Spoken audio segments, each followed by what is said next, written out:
Welcome to study channel. मेरा नाम है मोहम्मद कैसर।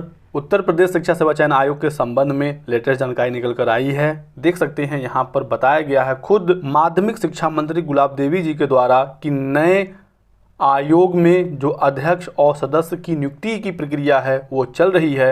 आवेदन बड़ी संख्या में आए हैं। जल्द ही अध्यक्ष और सदस्य की नियुक्ति कर ली जाएगी और इनकी तैनाती हो जाएगी। तो शिक्षा सेवा चयन आयोग के संबंध में सवाल पूछा गया था। निर्दल समूह के राज बहादुर सिंह चंदेल ने कहा कि उत्तर प्रदेश शिक्षा सेवा चयन आयोग का अभी विधिवत गठन नहीं हो पाया है। जब तक आयोग का विधिवत गठन नहीं हो जाता है तब तक पुराने नियमों के आधार पर ही भर्ती कराने का निर्णय लिया जाए। विधान परिषद में सरकार ने शनिवार को आश्वासन दिया कि उत्तर प्रदेश शिक्षा सेवा चयन आयोग के अध्यक्ष और सदस्य की नियुक्ति बहुत ही जल्द हो जाएगी। अब ये बहुत ही जल्द कब तक समाप्त होगा, इसके लिए अभी हमें और इंतज़ार करना होगा। इससे पहले भी मंत्री जी का बयान आया था कि फरवरी में अध्यक्ष और सदस्य को हम नियुक्त कर लेंगे, यानी कि इसी माह अध्यक्ष और सदस्य की नियुक्ति नए आयोग में हो जाएगी।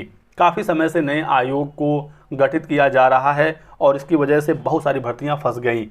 सरकार को इस ओर सीरियसली ध्यान देने की आवश्यकता है, क्योंकि फिर अगले माह ही मार्च में आचार संहिता लग जाएगा। फिर लोकसभा के चुनाव 2-3 महीने उसमें लगेंगे और कोई भी नई भर्ती हो ही नहीं सकती, क्योंकि अभी आयोग ही नहीं तैयार है नया विज्ञापन निकालने के लिए।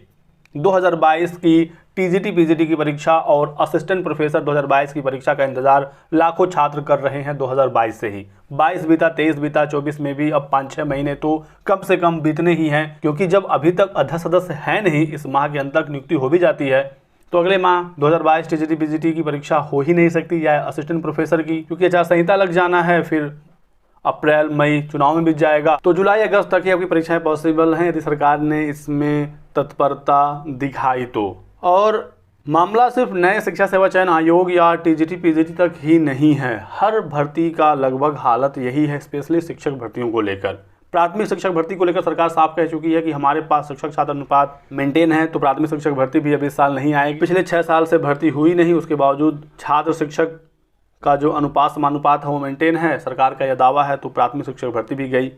इसके अलावा यूपीपीएससी से भर्तियां होनी हैं, एलटी ग्रेड और जीआईसी प्रवक्ता का, साथ ही साथ खंड शिक्षा अधिकारी और भी तमाम भर्तियों का दियाचन मिले। साल भर से अधिक का समय बीत चुका है लेकिन भर्ती नहीं आ रही है, छात्र ओवरेज हो रहे हैं और इसके पीछे का कारण है समकक्ष अर्हता का विवाद। पिछले कई सालों से समकक्ष अर्हता का विवाद यूपीपीएससी की भर्तियों के लिए अभिशाप बना हुआ है। बार बार छात्र जाते हैं, धरना प्रदर्शन करते हैं, कभी यूपीपीएससी पर, कभी निदेशालय पर। बताया जाता है यूपीपीएससी के द्वारा कि सरकार के स्तर से मामला लंबित है, जैसे ही हमें पत्र मिलेगा शासन स्तर से हम विज्ञापन जारी कर देंगे।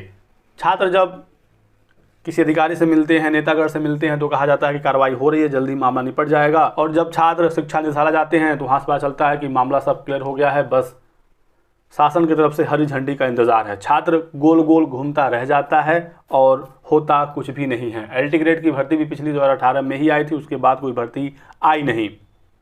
यूपीपीएससी से अन्य भर्तियां आरओ, पीसीएस वगैरह की आ जा रही हैं, लेकिन जहां पर भी बीएड की भर्ती है, बीएड अभ्यर्थियों को मौका मिल रहा है, वहां पर समकक्षता का विवाद है, क्योंकि अभी ये मामला हल नहीं हुआ है। एलटी ग्रेड हो, जैसे प्रवक्ता हो या खंड शिक्षा अधिकारी हो, यहाँ पर बीएड अनिवार्य है और यहाँ पर भर्तियाँ अभी आने वाले समय में भी देखने को नहीं मिलेंगी जब तक कि ये मामला हल नहीं होता है।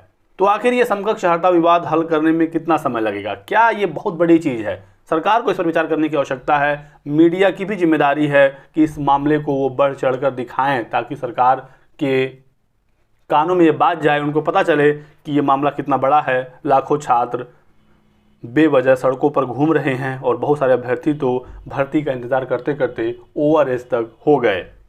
एक तरफ उत्तर प्रदेश में भर्ती नहीं आ रही है और हमारा ये पड़ोसी राज्य बिहार लगातार भर्ती पर भर्ती आ रही है। पिछले साल अभी 2 शिक्षक भर्ती हुई, TRE1 TRE2, लाख पदों पर।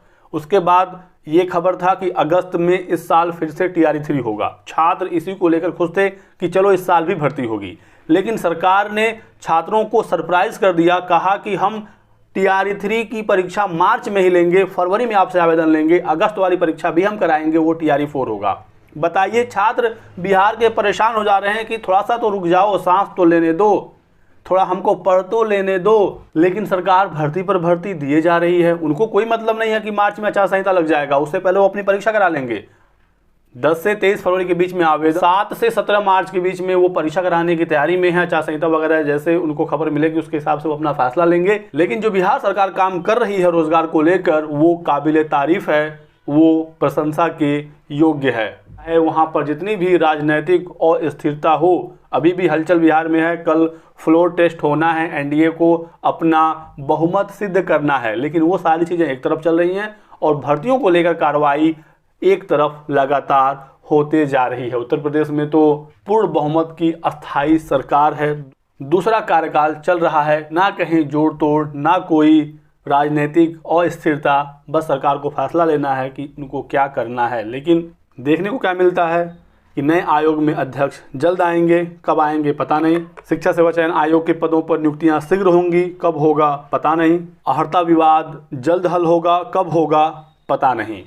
प्राथमिक शिक्षक भर्ती अगली कब होगी, कुछ भी पता नहीं है। पिछले 5-6 साल तो बीत ही गए हैं। तो ये वास्तविकता है उत्तर प्रदेश में, और अभी लोकसभा चुनाव से पहले भी कुछ भी नहीं हो रहा है। यदि कुछ भर्ती आनी होगी तो इस साल के अंत तक देखने को मिलेंगी, वो भी प्राथमिक शिक्षक भर्ती नहीं। 2022 टीजीटी पीजीटी की परीक्षा और मे भी एक टीजीटी पीजीटी की नई भर्ती, एलटी ग्रेड वगैरह की समकक्ष हड़ताल हल हुई तो ये भर्तियां कुछ इस साल देखने को मिलेंगी, नहीं तो सबकी सब अब ऐसे ही डिले होती रहेंगी। 2025 भी आ सकता है जिस प्रकार से कार्रवाई हो रही है। तो यही रहा आज की वीडियो में कुछ महत्वपूर्ण अपडेट। वीडियो को लाइक करिएगा, चैनल को सब्सक्राइब कर लें और हमारे साथ बने रहें। Thanks for watching.